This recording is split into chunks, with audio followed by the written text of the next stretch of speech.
गुर की मूरत मन में ध्यान, अकाल मूरत है साध संधन की, ठहारनी की ध्यान कऊ। गुरु अर्जुन साहिब फरमाते हैं, यानी सतगुरु के तसव्वुर या ध्यान को हमेशा मन में रखो। यह स्वरूप ही ध्यान करने के योग्य है। यही स्वामी जी महाराज का भी उपदेश है। गुरु का ध्यान कर प्यारे, बिना इसके नहीं छूटना। ईसा मसीह भी इसी ओर इशारा करते हुए कहते हैं, मैंने उस परमात्मा को देखा है, तुमने मुझे देखा है, इसलिए तुमने भी उस परमात्मा को देखा है। और जो मुझे देखता है वह मेरे भेजने वाले को देखता है। भाव, सतगुरु के स्वरूप के ध्यान के द्वारा हम वापस जाकर उस परमात्मा में समा जाते हैं। ध्यान के द्वारा हमारे ख्याल को आंखों के पीछे ठहरने की आदत पड़ जाती है। ध्यान हमें अपने सतगुरु का करना है, जिन्होंने मालिक की भक्ति का तरीका और रास्ता हमें बताया है। जब सिमरन के द्वारा हमारी सूरत तीसरे तिल में एकाग्र होती है, ध्यान के द्वारा वहाँ ठहर जाती है, तब हमें अपने आप का पता चल जाता है कि आंखों के पीछे एक बहुत मीठी और सुरीली आवाज़ आ रही है। यह आवाज़ मालिक की दरगाह से उठ रही है और हर एक मनुष्य के अंदर है। यहाँ किसी कौम, मजहब या मुल्क का सवाल नहीं है।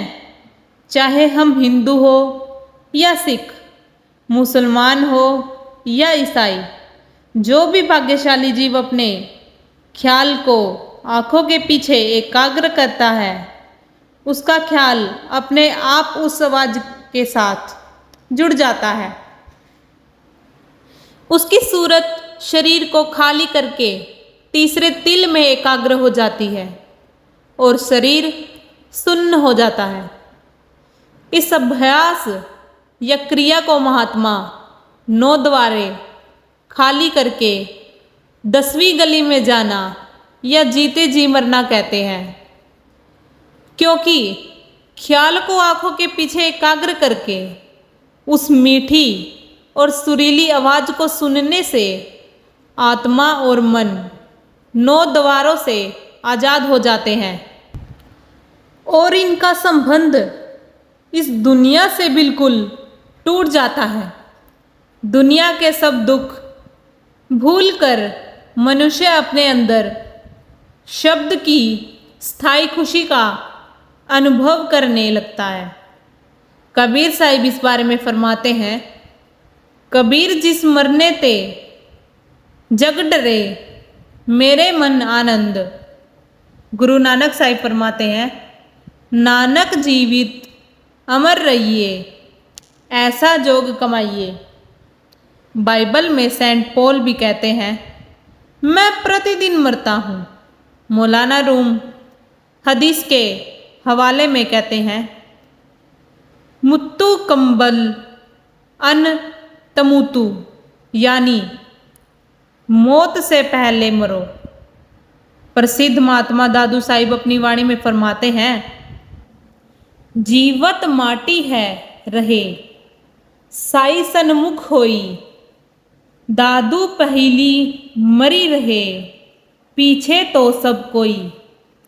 गुरु अमरदास जी फरमाते हैं, सतगुरु सेवे तामल जाए, जीवत मरे हर सिउ चितलाए।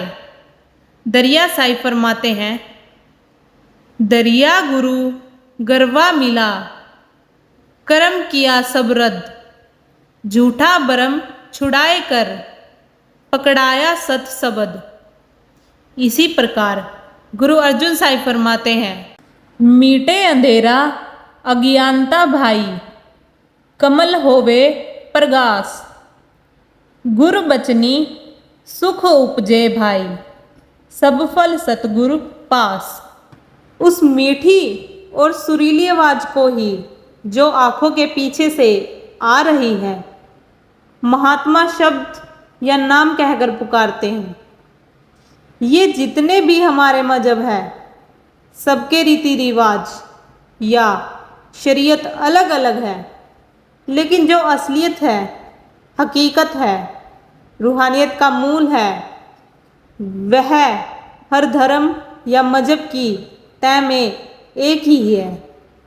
उस रूहानियत को अलग अलग महात्माओं ने अलग अलग लफ्ज़ों के द्वारा समझाने की कोशिश की है, लेकिन मतलब सबका उसी रूहानियत से है, उसी नाम या शब्द से है जो हर एक मनुष्य के अंदर मौजूद है।